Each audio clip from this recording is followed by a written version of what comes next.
This is the Legislative Council, the upper house, where the three Green MPs reside.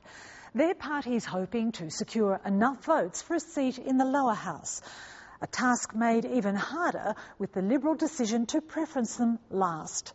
I interviewed Green spokesman Greg Barber earlier today. Greg Barber, thanks for joining us. No worries. Greg Barber, what are the Greens hoping to achieve electorally tomorrow night?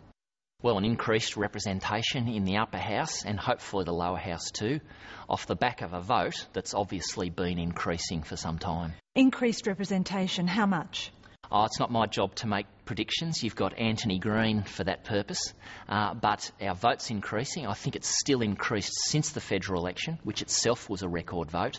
And all things being equal, in a good voting system, that'll lead to more Greens in the parliament. But you've been saying, and your federal leader has been saying, the Greens are marching on. That means you're expecting more seats in the parliament. Well, certainly more votes. They don't always translate into more seats. As you know, there are swings and roundabouts in politics.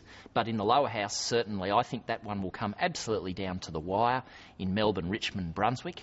And we'll only get to find out tomorrow night exactly how close that is. So there are three of you in the upper house, in this house. Will there be any more?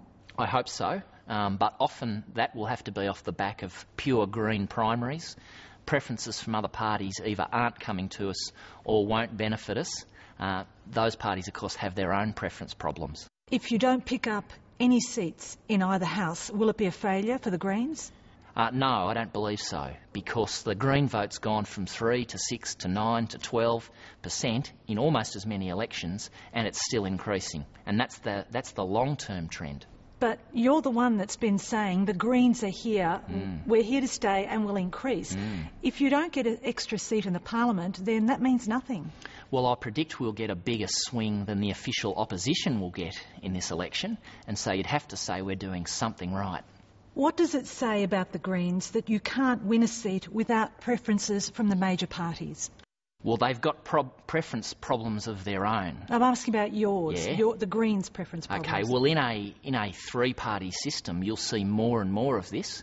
John Brumby's looking like getting about a third of the vote, which he wants to translate into more than half the seats in the Legislative Assembly, and knowing him, 100% of the power.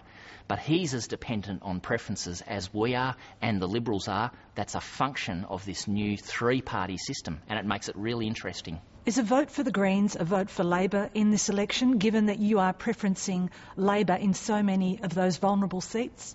Well, the thing about Green voters is they make up their own mind and largely ignore the how to vote card. But you still come up with a deal. They make their own mind up, but you have done a deal with Labor to give them your preferences. To make recommendations to give them their preferences. Whereas in the upper house, where preference cards literally do go the way the parties send them, Labor, of course, is going to the Country Alliance in 2 seats, and Liberals are going to Labor. I'm talking about your preferences. Yep. You decided to preference Labor in vulnerable seats and not the Liberals. Is a vote for the Greens a vote for Labor?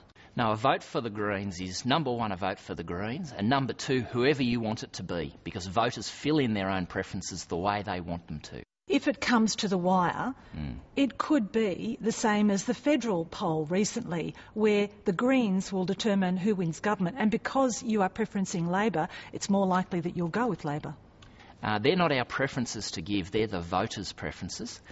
We will go with the party that's offering to adopt the Greens' agenda and work with us to implement it, but there hasn't been a lot of that in the last 4 years. The old parties still operate like it's an adversarial system, despite us having the balance of power in the upper house for 4 years. Did you underestimate the coalition's ability to negotiate because you thought you were going to get their preferences? They're not preferencing you, they're putting you last. Was that a failure? Did you underestimate and are you bad negotiators in that sense? Not to make the other parties do what's in our best interest, no. I would never expect Labor and Liberal to try and help the Greens get elected. And I'd predict in 2014 that Labor will do the same thing under the influence of the big end of town. I mean, we saw Labor mates ringing up their big business mates saying, ring your Liberal mates, and if you can't get onto Ted Bailey, you call somebody and save us, the Labor Party, by putting the Greens last. And I think it'll happen again in 2014. That sounds very conspiratorial when, in fact, You were in the box seat. You were the ones deciding where to put your preferences. And there's supposed to be an exchange of preferences in negotiations, but you weren't giving anything to the Liberals. Isn't that why you didn't get their preference? Quite possibly. And what I'm saying is in 2014, I think it will be the same with the Labor Party. Greg Barber, good luck. Thank you.